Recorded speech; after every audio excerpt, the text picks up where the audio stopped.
সপ্তাহের ব্যবধানে চেষ্টা করছি বাহারছড়া বাজার থেকে যে মাছের বাইরে বাজার বিক্রি সেটি দেখানোর চেষ্টা করছি, দাম জানাবো এবং এখানে কিভাবে বিক্রি হচ্ছে সেটি জানাবো এবং কি পরিমাণ বিক্রি হচ্ছে সেটিও জানাবো। এবং দেখছেন যে বিভিন্ন মাছ বিক্রি হচ্ছে 400 টাকা কেজি। জি কম, এখন সাগর বন্ধ তো, হ্যাঁ 11 তারিখ খুলবে আর কি, মোটামুটি আছে, বৃষ্টির কারণে একটু কম আর কি। আমরা অপর পাশেও দেখছি অন্যজন একটা 200 টাকা, জি পোয়া মাছও 200 টাকা, জি বৃষ্টিতে বেচা কিনে তো কম, এখন মিষ্টি টাকা আমার ঢুকে যায় বাজারের ভিতরে।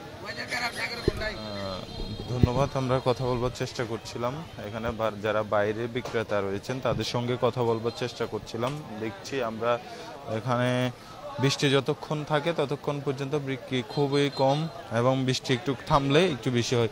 আপনি কত করে বিক্রি করছেন? 200 টাকা।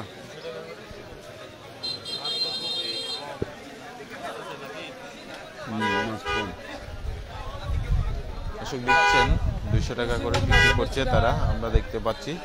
এবং বৃষ্টি যখন থামে একটু বেচা বিক্রি বাড়ে তাদের, সেটি বলছেন। আমরা চেষ্টা করছি বাহারছড়া বাজারের যে মাছ বাজার, বাইরের মাছ বাজার, সেখান থেকেই দেখানোর চেষ্টা করছি এবং দাম জানানোর চেষ্টা করছি। এবং দেখছেন এখানে বাইরে অনেকটা বেশি বিক্রি হচ্ছে ভিতরের চাইতে, কারণ যে মাছ বন্ধ আছে এবং বড় বড় মাছ তেমন কোনো আসতে পারছে না। চিংড়ি কত করে বিক্রি করছে? চিংড়ি 400 টাকা কেজি, ওইটাই 400 টাকা পাইলাম মাছ, বেশি হচ্ছে না, ঠিক আছে মোটামুটি দাম।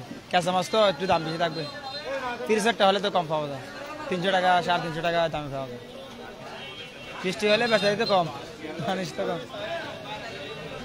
ধন্যবাদ। আমরা কথা বলবার চেষ্টা করছিলাম বিক্রেতার সঙ্গে, তিনি বলছিলেন যে দামগুলো বলছিলেন।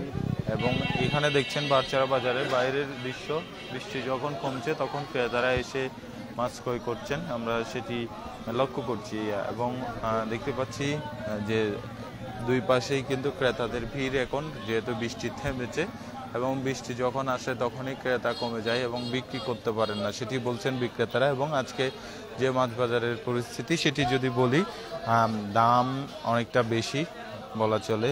তারা বলছেন সরবরাহ কম, সেজন্য একটু দাম বেশি, সেটি বলছেন। আমরা চেষ্টা করছিলাম বাহারছড়া বাজার থেকে যে মাছের দাম সেটি জানানোর জন্য চেষ্টা করছিলাম এবং আপনারা তখন আমাদের সাথে ছিলেন, সেজন্যই ধন্যবাদ।